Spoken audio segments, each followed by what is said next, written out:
Hello and welcome to House Building Digest series number 3, which is on procedures and terminologies. And this is an attempt by which BMTPC uh, will provide useful but often ignored information about multifarious activities involved in house construction and other technical and non-technical matters associated with building materials and construction technologies. Every individual has a dream of owning a house, and through this House Building Digest series, we will slowly unravel myths and misconceptions about building construction. The language used here is lucid and simple to comprehend. This series is divided into two parts. First, we will explain you about the procedures and documents required for obtaining building approval for construction, which is a must for house construction and shall not be ignored. Second would be on various terminologies used in house construction. Once the owner has a encumbrance-free land, he or she has to seek necessary approvals and sanctions for building a house from competent authority. Generally, central government or state government notifies a urban local body or development authority or any other institution or organization to give permits or approvals for construction of house. These bodies in turn frame building bylaws and notify them. The house construction needs to be done within the framework of these building bylaws. What is building bylaws? They are basically meant to regulate coverage of your house, height of building, architecture and engineering design. The bylaws also incorporate the provisions for protecting the house against hazards like earthquake, fire, noise, structural failure, etc. It is recommended that building bylaws need to be followed in letter and spirit and are easily accessible through websites of these bodies. Next comes what are the steps required for taking building approval. At the first instance, the owner has to notify to the concerned authority that he or she intends to undertake house construction within its jurisdiction. This notification is to be given on a standard form along with number of documents such as plans, certificates, etc. Normally, several copies of plans are required to be submitted, and therefore it is advisable to make extra copies. Plans generally required for submission include location plan, site plan, building plan, services plan, that is water supply and sanitation and electrical plan, specifications, estimates, ownership title. First, let me define key plan. A typical key plan showing the boundaries and location of the site with respect to neighborhood landmarks is known as key plan, and this is a must for identification of the land on which owner is constructing a house. Next comes building plan, and typical floor plan is shown on the right hand side of this slide. The building plans which need to be submitted are typical floor plans, sections and elevations together with covered area clearly indicating sizes and spacing of all structural members, size of rooms, their position and width of staircases, etc. The sectional drawings indicate various heights of buildings and rooms and also height of parapet, drainage and slope of the roof. The sectional drawings also show clearly sizes of footings, thickness of basement wall if any, wall construction, floor slab and roof slab. The elevation and terrace plan indicating drainage and slope of the roof slab form the part of building plan. Having explained building plan, the application for building permit is to be submitted along with these building plans, which I just explained to you, along with site plans, key plans, construction specifications, estimates, along with documents pertaining to ownership and any other document or certificate deemed appropriate by the authority. All the documents need to be signed by not only owner as well as by the architect or professional as defined by the authority. Building fees are prescribed by the authority, which are to be deposited along with the application form. After due diligence, the authority issues the building certificate, which is valid for a specific period of time. Normally, it is 3 years, but may be defined by the authority. Once the building certificate is received, the owner is required to give notice in a standard form to the authority for commencement of building work at site. During the house construction, please remember the authority may carry out inspection of building works at different stages of construction, and owner has to keep the authority informed about it as per building bylaws. Once the construction is completed, owner has to submit a notice of completion to the authority. The designated authority will then carry out inspection on a specified date to ascertain whether the work has been carried out as per the document submitted by the owner at the time of taking building permit, and will issue the completion certificate. It is owner's responsibility for carrying out the work as per applicable bylaws.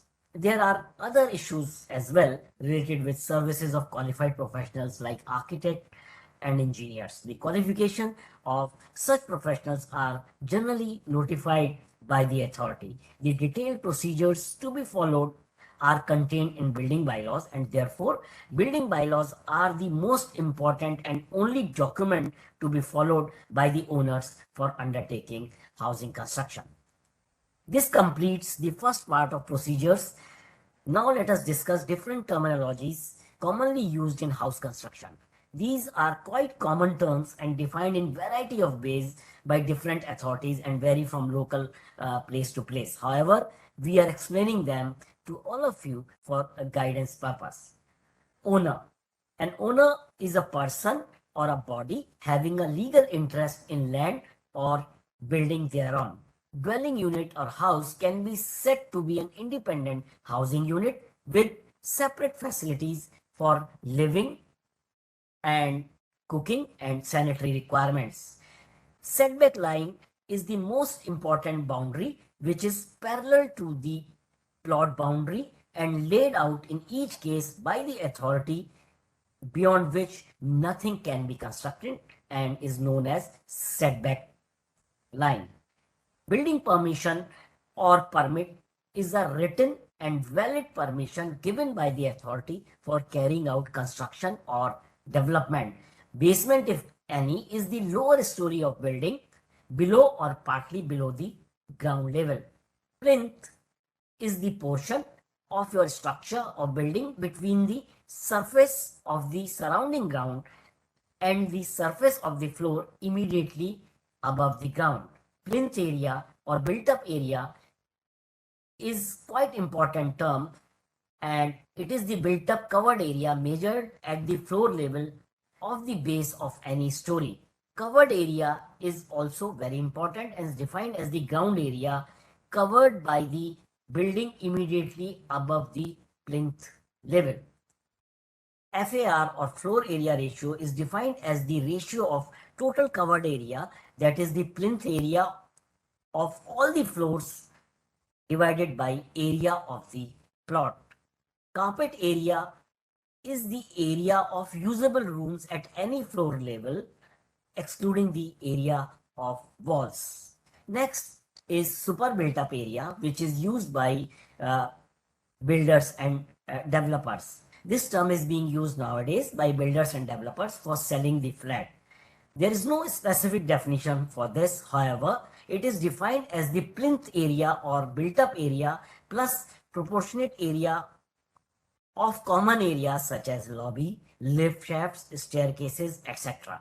In a society, generally the plinth area along with share of all common areas proportionately divided amongst all dwelling owners usually makes up the super built up area. It may include sometimes common areas such as swimming pool, garden, clubhouse, etc. The owners are advised to know about the carpet area or plinth area of the dwelling unit they are going to purchase and should not use super build up area as yardstick. There are other civil engineering terms such as foundation, footing, floor, habitable rooms, WC, superstructure, room height, which are defined through these slides. Foundation is the part of building structure which is in direct contact with ground, which transmits the load over it. Footing is the foundation unit under the base of the wall or a column for the purpose of distributing the load over a large area. DPC or dam proofing course is a course consisting of appropriate waterproofing material provided to prevent penetration of dampness or moisture normally provided at the plinth level. Floor is the lower surface in a story on which one normally walks in a building and does not include a mezzanine floor.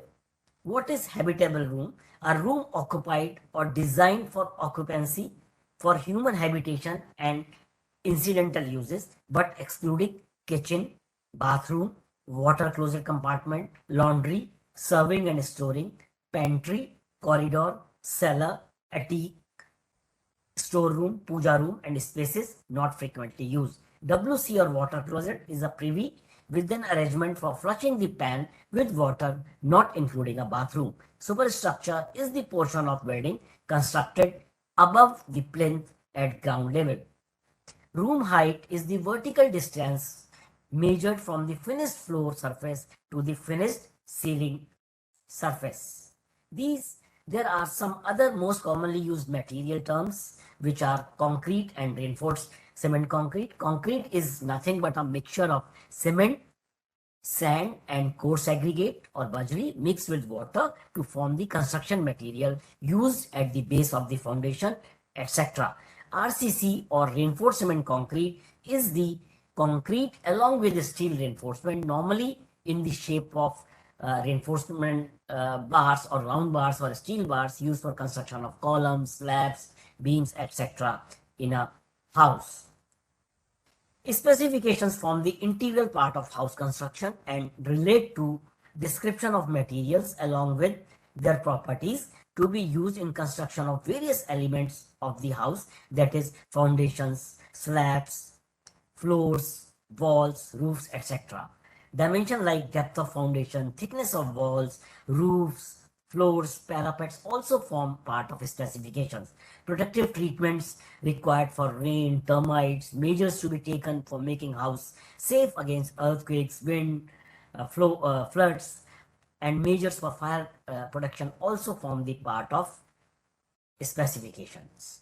Based on detailed specification, the estimates are to be worked out. Normally, estimates are prepared in two parts, one bringing out details of quantities involved and other bringing out the abstract of cost. Normally, the rate of construction are based on published rate of schedule being brought out by housing and development authorities or agencies from time to time. This slide shows CPWD schedule of rate which can be downloaded online and available for purchase as well. It is also pertinent to mention here that estimate for electricity, water supply and sanitary, which are known as services, are made separately from the main building estimate and are added together to bring out complete cost. At last, the terms and terminologies defined here will serve as a reference guide to the people who are venturing to build their house at their own and has no legal bearing. The exact interpretations of procedures and terminologies shall have to be extracted from the local building bylaws as applicable.